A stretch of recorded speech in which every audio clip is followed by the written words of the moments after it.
One thing that I have been saying for years, making videos, always find a way to either be in the race or make the playoffs. They are always a team that no matter what, they just find a way. And that's why I've never count them out. And this is another example of that. It is a very competitive Eastern Conference wildcard race this season. And there's a decent chance that the Islanders don't make the playoffs this year.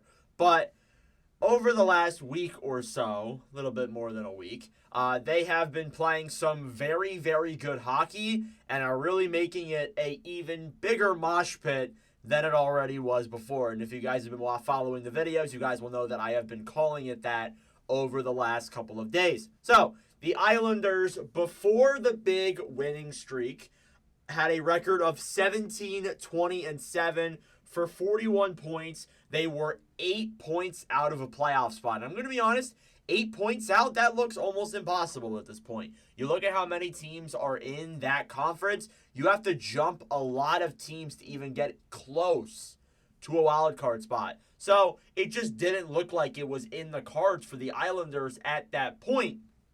But everything is completely changed now. Everything.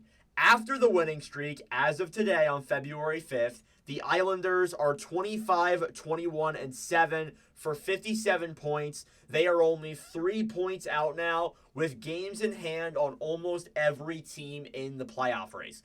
Everything has changed completely. They went from a team that was probably going to sell at the trade deadline to a team that might actually buy at the trade deadline. We'll have to really see that, though. I'll get more into that in a little bit, but that's a decision. That's a story for another time. They have been on an incredibly impressive 7-game winning streak and have won 8 games of their last 9. Starting off with a 4-1 win against the San Jose Sharks, which is a team that you should be beating. Again, maybe the Isles were like, it's against the Sharks.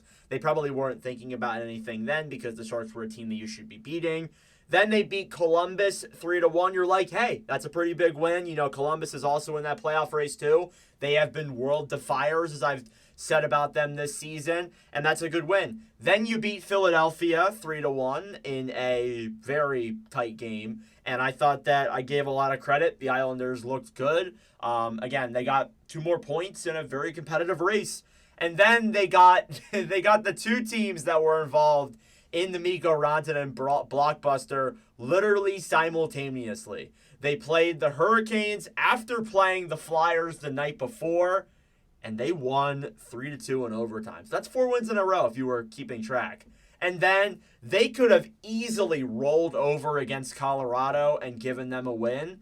But no, they beat them 5-2 as well in their own building, which I think is really impressive and speaks a lot of volume for what the Islanders have been doing. And that's when people realize, holy crap, they won 5 games in a row. Suddenly, they are really in this playoff race. They're actually a team that's competing in there. They had a 3-0 win over the Flyers. Again, another divisional win. Philadelphia's kind of fallen out of the playoff race, but at the time they were competing. So, hey, that's a good win there. And then they played Tampa Bay on Saturday on the Florida road trip. It's a back-to-back. You could have easily lost this game, but no. Tony DeAngelo gets you the win in overtime, 3-2. Then you go and play Florida, and that's where the streak comes to an end, 6-3 loss. Again, I think Jacob Skarek was in net. That just shows how many injuries the Islanders really have, which we'll get into here in a second. And then last night against Vegas, they could have easily given Vegas another win for a struggling Golden Knights team, but they get the close win. They win in a very close, tight game, 2-1. And I honestly got to give a lot of credit. The Islanders, as I said, have found a way back in the playoff race. However, as the days go on, it is getting harder and harder for this Islanders team because the injuries keep stacking up more and more and more and more. So I'm going to read through all of the ones that I know about here. There are currently 3 guys that are on LTIR right now. Mike Riley, not Fashing. Mike Riley, Semyon Varlamov, and Noah Dobson. Those are 3 I would say two pretty big losses. You're losing your backup goaltender who looked very good last season, kind of got you into the playoffs, if we're being honest. You lose your number one defenseman, arguably, and then you lose a very solid third pairing guy in Mike Riley. So you're losing three guys there for a longer period of time. It doesn't look like Varlamov's going to be back for a while. Dobson might be back after Four Nations, but we still don't really know as of right now. And then guys who are on IR right now, Hudson Fasching, Ryan Pulock, Marcus Hogberg, who has looked really good in net for the Islanders, and then Matt Barzal is out indefinitely. We don't know if it's going to be an IR injury or he's going to be put on LTIR. But again, that's probably, I would say, your best player usually. I know this year's been a rough year for him injury-wise, but again, you're missing your best player, and that is not ideal whatsoever. And they could easily roll over and give up and go and sell at the trade deadline. And to be honest, there's probably a lot of Islanders fans who are like, I would love that alternative. But it looks like they're going to try and go for another run possibly and get back into the playoff for, I think, the third straight year. I just hope they don't play Carolina again. I cannot take another Isles-Carolina series. Not because I don't like either team, but just like, I want something different, please. So, yeah, I kind of hope they do get in, though, because it's always fun seeing the Islanders get in and play. But the guys who are leading this team at scoring right now have been very impressive. Bo Horvat leading this team with 19 goals, 21 assists for 40 points.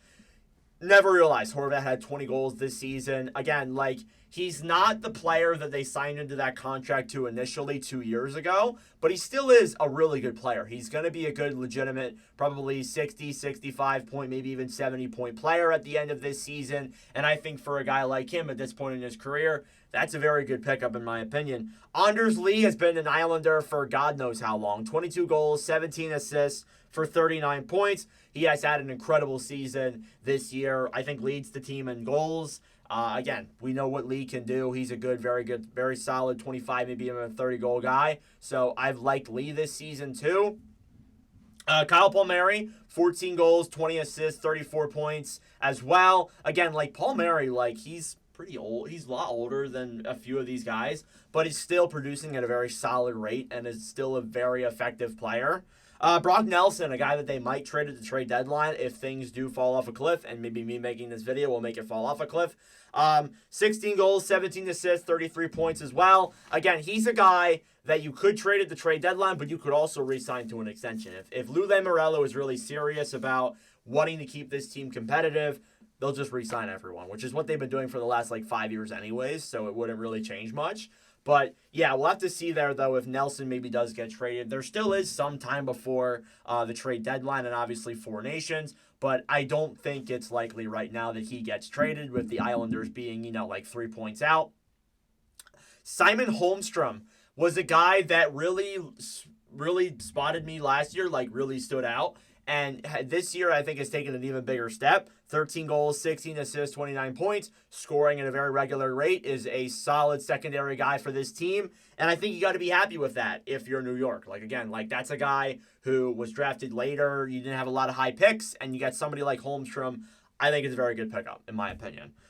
Maxim Tisplikov, 7 goals, 16 assists, 23 points as a rookie. I'm going to say, he is a little bit older than this rookie class, like Michkov, Hudson, Celebrini, but is still pretty effective, I would say. He's a guy who is good on both ends of the ice. He's physical, as you can tell by his suspension already this season, but he is a guy who can play on both ends of the rink. He might be the most complete player of any rookie right now in this class, at least right now. Some people may disagree with that, but at least right now, he might be the most complete player of any of these bunch at this point. And then J.G. Pageau, 10 goals, 16 assists, 26 points. I have heard that if the Isles do decide to go and sell, there is a lot of trade talk and chatter around Pageau as a good secondary player. So I wouldn't hate that, depending on what team is picking him up. But yeah, right now it looks like the Islanders are less likely to sell, and that might be something that people do not like. Again, everybody likes going to the playoffs. When you're looking at a long-term factor, I don't think the Islanders is necessarily a team that is going to be very good for the next 5 years, unlike some other teams. And there's a lot of people who are just tear it down. Trade as many guys as you can get as many assets as you want.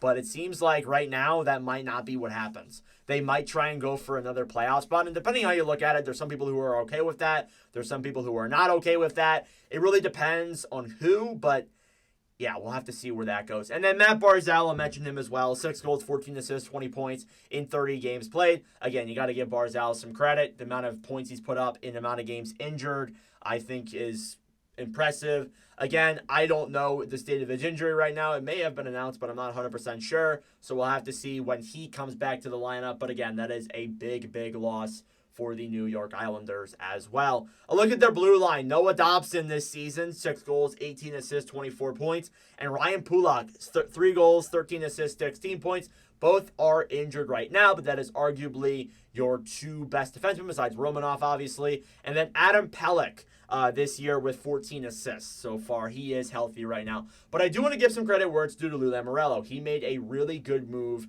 during this season where he acquired 3 defensemen for very cheap, very affordable deals, and all of them have panned out. Tony DeAngelo, Scott Perunovich, and Adam Boqvist. They have been taking real advantage of their injuries with Dobson and Pulock and getting better players for that blue line that are on more league minimum deals. Again, DeAngelo coming from the KHL was signed to a 1-year league minimum deal by the Islanders. I think is a guy that is good offensively, and when you look at the Islanders, they don't have offensive defensemen, so I totally get it from that perspective. Again, there's other things you can bring up there with DeAngelo on the ice, the off-ice issues, all that stuff, all the stuff on Twitter. Like, we could talk about that all day. But when you look at the guy as a player, he's very good offensively. Defensively, it's a little bit suspect. But still, he's a guy who can provide some offensive numbers for your team if you put him in the right situation. Perunovich, defensive guy, laid back, won a Hobey Baker in college, did not work out with the St. Louis Blues, was traded to the Islanders for like a 6th-round pick, which I think is very good value if you're the Islanders.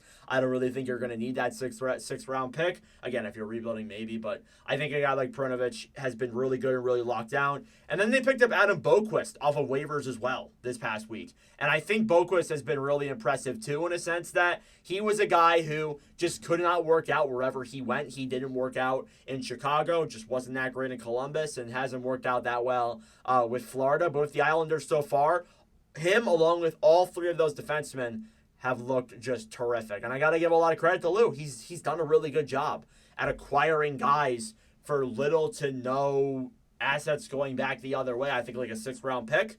Like, that's about it. So, I got to give him a lot of credit. He's done a really good job of building this team. And then you look at the goaltending, Ilya Sorokin with a 20-14-4 record with a 2.58 and a .910. Sorokin last season was really not the Sorokin that we knew. And seeing him go to the way that he can be at this point in the season, I think was very good to see for his overall development. And I've been looking forward to watching him.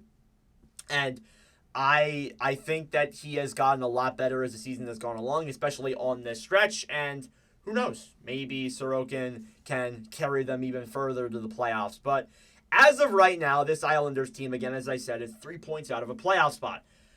If you want to ask me, like, are they going to make the playoffs? I can't tell you. Again, as I said, the Islanders have always found a way to either be in the race or make the playoffs.